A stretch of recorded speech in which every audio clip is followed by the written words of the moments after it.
ازيكم يا رجاله، عاملين ايه؟ هتكلم النهارده في الفيديو عن الفرق بين البنت 25 والبنت بعد ال25، اللي هو السن من 18 ل25 سنه ومن 25 سنه ل30 فيما فوق بقى. هوريكوا زي كل مره فيديو، بعد كده نرجع نكمل كلام. You can't trust a woman over the age of 25 to be presenting to you her actual personality, who she actually is. She's going to be presenting a role to you. The perfect girlfriend, loving and kind and decent. And she's going to go out of her way after the age of 25, and you're dating a woman of that age, 25, 27, 29, 30. They are going to pretend to be somebody they are not. A girl under the age of 25, she's not going to have that hang up. She's not going to be thinking about her biological clock, because the biological alarm clock is not ringing, not yet. Okay, it's got a few years.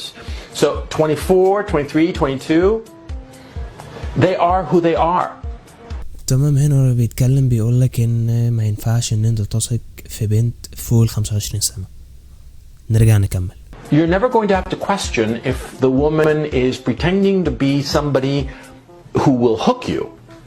The woman that she is at 22, 23, 24, that's who she actually is. Okay?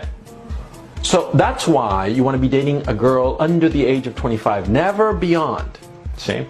I mean, you have no idea how many marriages I know. Guys started, dating some woman, she was 28, 30, married her, and then as soon as he married her and potentially knocked her up, she became a completely different woman. تمام.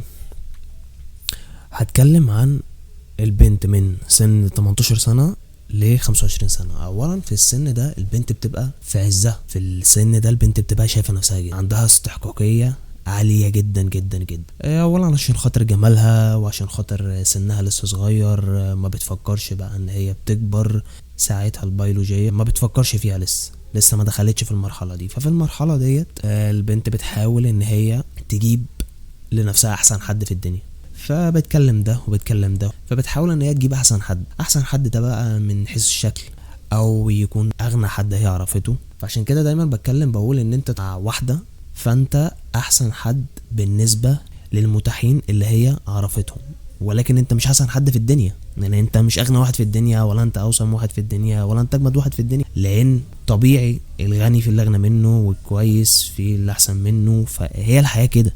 ولكن هي انت بالنسبة لها احسن حد بالنسبة للمتاحين اللي هي عرفت تجيبهم.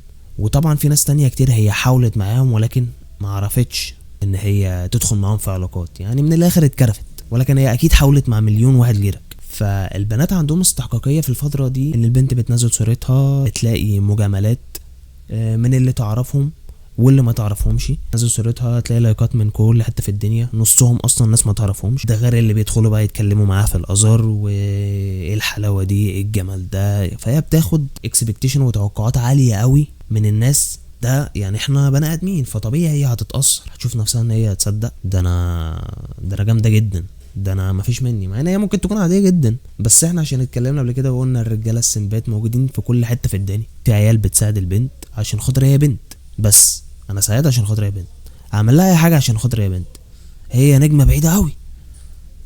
فدول اللي بيودونا في ده، يعني هم بياخدوا التوقعات من الاشخاص اللي هم قيمتهم قليله للعيال اللي هي مش عارفه قيمتهم. اما الراجل اللي عارف قيمته هو ما بيعملش الهبل ده، هو عمره ما هيساعد واحده هو ما يعرفهاش اصلا، وهساعدها ليه؟ ايه المقابل؟ انا هعمل لك ده ليه؟ لان البنات بتبقى فاهمه، بتصطاد العيال العبيطه دي، هي بتصطادهم، هي بتبقى عارفه الواد ده عبيط هستغله. عندنا يعني ايام ما كنت في الكليه مثلا، فكان في شخص مش هذكر اسمه يعني، بس كان معروف في دفعتي، كان معروف الواد ده، كان بيحضر المحاضرات كلها وكان بيلخص، وكان بيقعد بقى يصورها ويبعتها بقى للبنات اللي هم عايزين الحاجه دي. فانا فاكر في مره كنت في الكورس، والواد ده كان واخد كورس معايا، فكان في بنتين قاعدين جنبي. فالمهم الولد ده رايح وبعت لها الملخصات، ورقه كده مصوره وبعتهم لها. لقيته كاتب، انا برضو كنت رامي عيني كده على جنب، فلقيته كاتب رقمه على الورق في اول صفحه. فالبنتين كده بصوا لبعض وقعدوا يضحكوا، فاهم؟ يعني هو بيعمل كل ده عشان خاطر ان هو يشقطهم، في حين ان انت بالنسبه لهم انت راجل اهبل، انت راجل مزود خدمات، بس ده اخرك بالنسبه لها.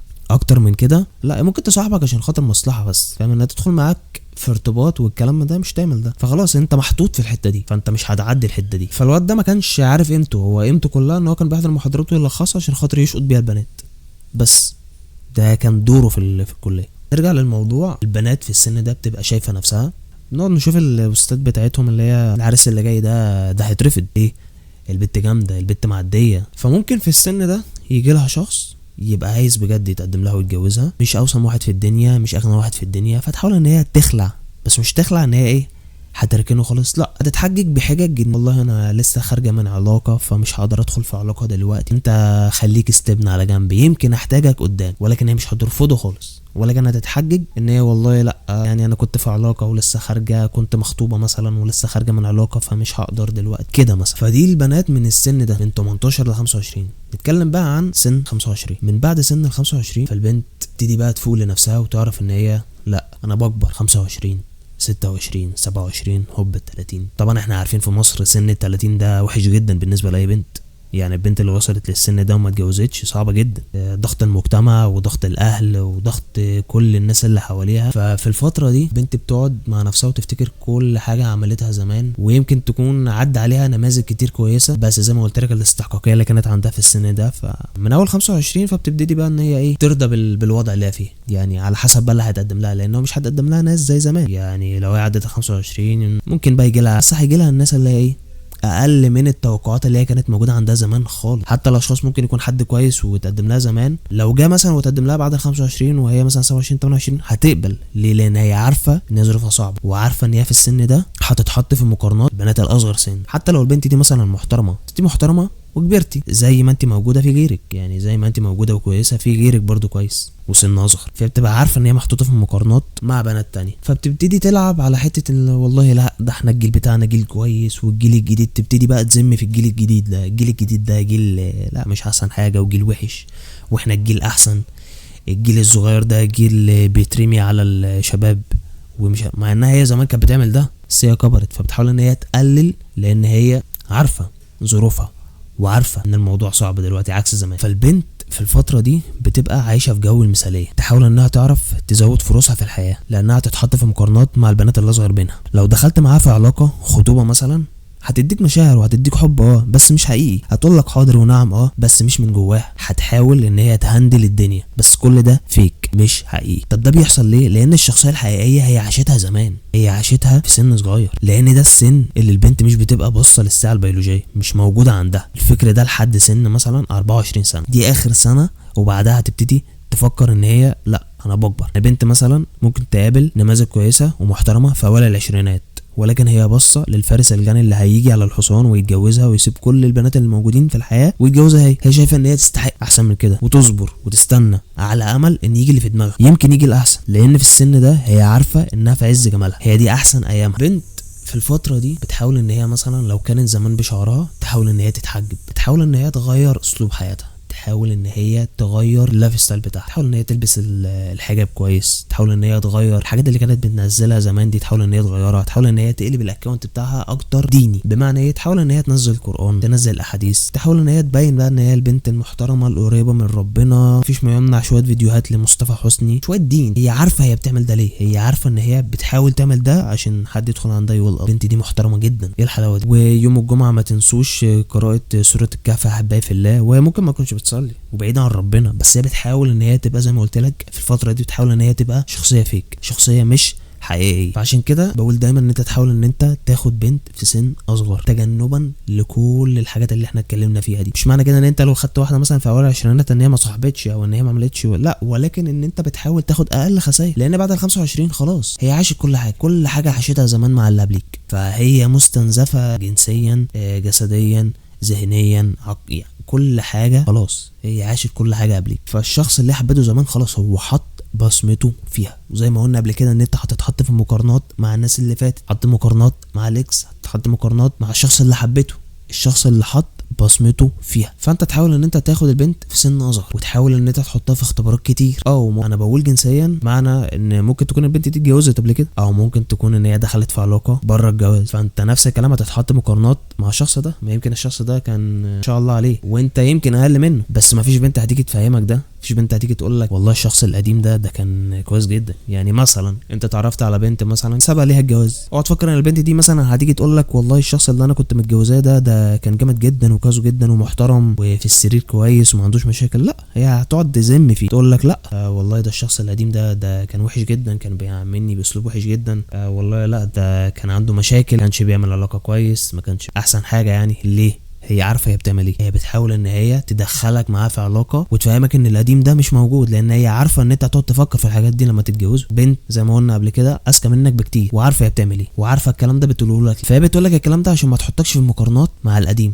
هي بتحاول ان انت تدخلك العلاقه دي والقديم ده يعتبر ما جاش، القديم ده يا باشا بايظ، فانت تحاول ان انت ابعد عن الكلام ده. زي ما قلنا قبل كده ان انت تحاول لما تلاقي حد لعب في لعبه بوظها ما تصلحهاش، لان صدقني مفيش لعبه بتصلح. اللعبه اللي عيل صغير مسك او لعب فيها انت ما تجيش كراجل وتصلح، لان انت اللي هتشيل الشيله كلها في الاخر، انت اللي هتشيل شيلتها في الاخر كلها بمشاكلها بالتروما اللي عندها بكل حاجه في حياتها، انت اللي هتشيلها، انت اللي هتحاسب في الاخر زي ما بنقول على المشاريب. فانت حاول ان انت لما تدخل في علاقه مع واحده زي ما قلنا ان انت تختبرها زي ما هي بتختبرك، زي ما قلنا قبل كده ان هي تختبرك، هتختبر الطريق الذكوري، تشوفك انت جامد زي ما انت ولا لا. انت برضه لازم تختبرها، لان صدقني انت كراجل انت بتحب البنت عشان انت حبيتها، ولكن البنت بتحبك حب مشروط. هي بتحبك عشان مثلا مستواك الاجتماعي، المكانه الاجتماعيه، انت راجل جامد، جسمك كويس، وسيم، بتحبك عشان خاطر حاجات كتير. ولكن انت لما بتحب البنت بتحبها عشان خاطر انت بتحبها بس. مفيش حد يعني عمرك ما هتقعد في قعده وتقول لي والله تصدق انا بحبها عشان هي مهندسه، مش حاجه اسمها كده. ولكن انا بتحبك بقى عشان مليون حاجه يا باشا، احنا مش هنعد بقى، احنا هات ورقه نكتب فيها كل الكلام ده، مليون الف حاجه هتحبك عشانها، مش هتحبك كده فاهم. هي مش امك الوحيده اللي هتحبك، بس ليه؟ لان انت ابنها. امك الوحيده اللي هتحبك حب مش مشروط. ولكن مراتك مش زيهم، مراتك هتحبك عشان خاطر 1 2 3، 1 2 3 موجود عندك قشطه، هحبك، هدخل معاك في علاقه او همثل عليك ان انا بحبك. ولكن انت عمرك ما هتدخل مع واحده اصل انا بحبها وهي بتحبني، انت كده عيل صغير، انت كده هبل، انت كده لسه الدنيا ما علمتكش حاجه. انت اوقات ممكن تنصح حد وما يفهمش ده، لا يا عم الكلام اللي انت بتقوله ده كلام اهبل، تمام كلام اهبل. روح يا باشا عيش في الحياه وتعلم، والحياه صدقني بتعلم اي حد ما بيتعلمش. ممكن حد ينصحك ما تسمعش، قشطه يا باشا، روح للحياه تعلمك، ولكن انت هتتعلم بقى بالطريقه الصعبه. يعني انت كويس ان انت ممكن تلاقي حد بيفهمك ده، حد بيعرفك ده، غيرك محدش قال له الكلام ده، هو غيرك فهم الكلام ده وتعلمه، ولكن بالطريقه الصعبه. عايز تروح للطريقه الصعبه روح اتعلم واعرف، الحياه كده كده هتقوم معاك بالواجب يعني. فالحاجات دي بنشوفها مثلا، يعني لما بشوف الناس بالفكر ده في اوائل العشرينات بقول تمام مش مشكله، يعني الحياه لسه ما علمتوش حاجه. ولكن انت ممكن بتقابل في سن كبير في 30 فيما فوق وبجد انت ابيض في الحياه، انت يا ابني انت مش عارف اي حاجه. انت ازاي وصلت للسن ده؟ انت المفروض للسن ده تبقى راجل مرقع عارف كل حاجه، ازاي انت توصل للسن ده ولسه ازاي؟ فبس ده كان الفيديو بتاع النهارده، لو عجبك اعمل لايك واشترك في القناه عشان يوصل لك كل جديد. سلام.